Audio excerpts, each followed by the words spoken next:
ਅਸੀਂ ਸਭ ਨੇ ਆਨਲਾਈਨ ਠੱਗੀ ਤੇ ਸਾਈਬਰ ਕ੍ਰਾਈਮ ਵਰਗੀਆਂ ਘਟਨਾਵਾਂ ਤਾਂ ਬਹੁਤ ਹੀ ਸੁਣੀਆਂ ਹੋਣਗੀਆਂ, ਪਰ ਹੁਣ ਅਜਿਹੀਆਂ ਠੱਗੀਆਂ ਵੀ ਹੋਣ ਲੱਗੀਆਂ ਨੇ ਜੋ ਬੈਂਕਾਂ ਵਿੱਚ ਵੀ ਹੋ ਸਕਦੀਆਂ ਨੇ।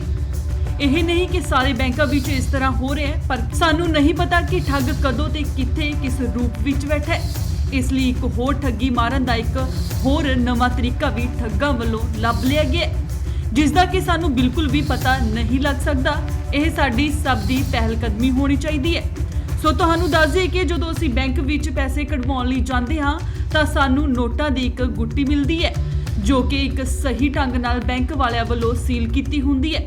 ਪਰ ਇੱਥੇ ਧਿਆਨ ਦੇਣ ਵਾਲੀ ਗੱਲ ਇਹ ਹੈ ਕਿ ਅਸੀਂ ਸਭ ਬੈਂਕਾਂ ਵਾਲਿਆਂ ਦੇ ਭਰੋਸੇ ਪੈਸੇ ਪੂਰੇ ਹੋਣ ਦਾ ਸੋਚ ਕੇ ਭਰੋਸਾ ਕਰਕੇ ਲੈ ਆਉਂਦੇ ਹਾਂ, ਪਰ ਕੀ ਤੁਸੀਂ ਸੋਚਿਆ ਕਿ ਜੋ ਗੁੱਟੀ ਤੁਸੀਂ ਲੈ ਕੇ ਆ ਰਹੇ ਹੋ ਉਸ ਦੇ ਵਿੱਚ ਪੈਸੇ ਪੂਰੇ ਹੋਣਗੇ? ਨਹੀਂ, ਕਈ ਲੋਕ ਇਹ ਅਣਗਹਿਲੀ ਕਰਕੇ ਠੱਗੀ ਦਾ ਸ਼ਿਕਾਰ ਹੋ ਜਾਂਦੇ ਨੇ।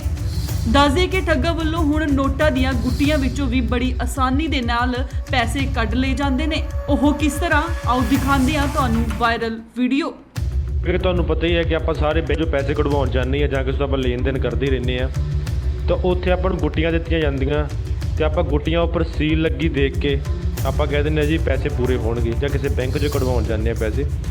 ਬਟ ਮਾਸਟਰਮਾਈਂਡ ਬੰਦੇ ਪਏ ਆ, ਤੁਹਾਡੇ ਸਾਹਮਣੇ ਦਿਖਾ ਰਿਹਾ ਤੇ ਕਿੱਦਾਂ ਪੈਨ ਰਾਹੀਂ ਗੁੱਟੀ 'ਚੋਂ ਪੈਸੇ ਕੱਢ ਲੈਂਦੇ ਆ ਤੇ ਆਪਾਂ ਇੱਕ ਸੀਲ ਦੇ ਭਰੋਸੇ ਆਪਾਂ ਪੈਸੇ ਲੈ ਕੇ ਘਰ ਆ ਜਾਂਦੇ ਆ।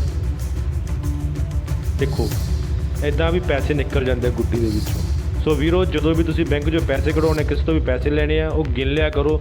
ਅੱਜ ਕੱਲ੍ਹ ਦੁਨੀਆ 'ਤੇ ਬਹੁਤ ਮਾਸਟਰਮਾਈਂਡ ਬੰਦੇ ਪਏ ਆ। ਇਹ ਵੀਡੀਓ ਨੂੰ ਵੱਧ ਤੋਂ ਵੱਧ ਸ਼ੇਅਰ ਕਰੋ ਤਾਂ ਕਿ ਅਸੀਂ ਇਹ ਨਹੀਂ ਕਹਿ ਰਹੇ ਕਿ ਬੈਂਕ ਵਾਲਿਆਂ ਵੱਲੋਂ ਅਜਿਹਾ ਕੀਤਾ ਜਾ ਰਿਹਾ ਹੈ ਜਾਂ ਹਰ ਬੈਂਕ ਵਿੱਚ ਇਸ ਤਰ੍ਹਾਂ ਹੋ ਰਿਹਾ, ਪਰ ਕਈ ਥਾਵਾਂ ਤੇ ਅਜਿਹੇ ਠੱਗ ਮੌਜੂਦ ਨੇ ਜੋ ਬੜੇ ਆਰਾਮ ਦੇ ਨਾਲ ਇਸ ਠੱਗੀ ਨੂੰ ਅੰਜਾਮ ਦੇ ਰਹੇ ਨੇ। ਉਹਨਾਂ ਵਿੱਚ ਠੱਗ ਕੋਈ ਵੀ ਹੋ ਸਕਦਾ ਹੈ। ਅਸੀਂ ਤੁਹਾਨੂੰ ਇਸ ਖਬਰ ਦੇ ਜ਼ਰੀਏ ਸਤਰਕ ਕਰਨ ਦੀ ਕੋਸ਼ਿਸ਼ ਕਰ ਰਹੇ ਹਾਂ ਤਾਂ ਜੋ ਕੋਈ ਗਰੀਬ ਜਾਂ ਭੋਲੇ ਭਾਲੇ ਵਿਅਕਤੀ ਅਜਿਹੀ ਠੱਗੀ ਦਾ ਸ਼ਿਕਾਰ ਹੋਣ ਤੋਂ ਬਚ ਸਕਣ। Bureau report, Indos TV, Australia.